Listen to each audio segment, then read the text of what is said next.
Alright, how you doing? It's Mr. DJ again, counting down my fantasy playlist of July 24th, 1994, and at number 37, a debut on my fantasy playlist. It is Richard Marx, The Way She Loves Me, went to number 20 on Billboard's Hot 100. I believe this would be his last top 40 hit, although he did have a few more charted records after that, but by 1994, Richard Marx was losing momentum. But boy, he had a lot of momentum, though, starting in 1987. His first hit record, Don't Mean Nothing, from his debut album, which flew off the shelf.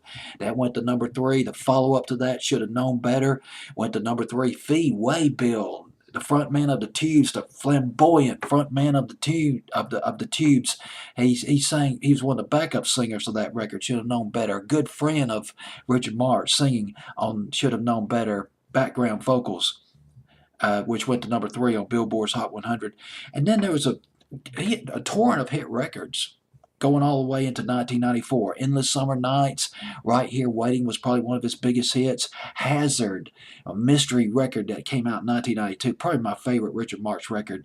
And Take This Heart back in the summer of 1992. Angelia around 1989, 1990.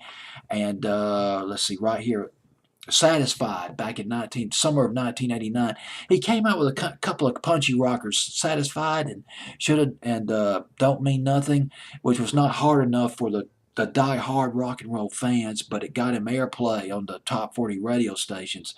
And believe me, the very tight playlists of those top 40 stations, they were known as CHR, Contemporary Hit Radio, by then. That was an accomplishment to get a song in on those real tight playlists back in the 80s. Richard Marx wrote, I didn't know this, before he got big. He was songwriting, he was working in the studio, he was determined, he was enthusiastic. He's like, I'm ready to rock and roll. I'm ready to sing back up. Whoever wants me to sing back up, I'm ready to write some songs. I mean, just take me in. He'd sang back up for Whitney Houston. Let's see, who else? Madonna. And two huge names, iconic names back in the 80s. And Kenny Rogers, he sang back up for Kenny Rogers. And he co-wrote a song by Kenny Rogers, and I forgot about this. Kenny Rogers, James Ingram, and Kim Carnes had a hit back in 1984, maybe it was early 85, called What About Me, written by Richard Marx. Richard Marx, he was singing back up for Kenny Rogers one day, and he overheard Kenny Rogers say, I need a song. I wish somebody would write a good song for me. But just a few days later, guess what happened? Richard Marx handed Kenny Rogers a demo, a song that he wrote called Crazy. I'd forgotten about Crazy. That went to number 1 on country.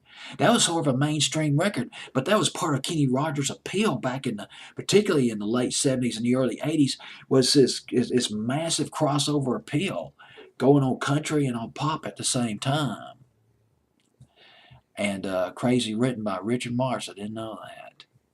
I played Crazy and What About Me when I was a DJ at the Landing, a restaurant and a nightclub back in the mid '80s. I'll be dang. Hadn't heard Crazy in, gosh, dog, about 30 years, I guess. Anyway, let's go to his fourth album, Richard Marx's fourth album, Paid Vacation. Losing momentum by 1994, the album got as high as number 37 on Billboard's Top 200 albums, and was on the album charts for 23 weeks, and that's it. But it did yield a top 10 hit, Now and Forever, and the runner-up, The Way She Loves Me, at number 37 on my fantasy playlist of July 24th, 1994.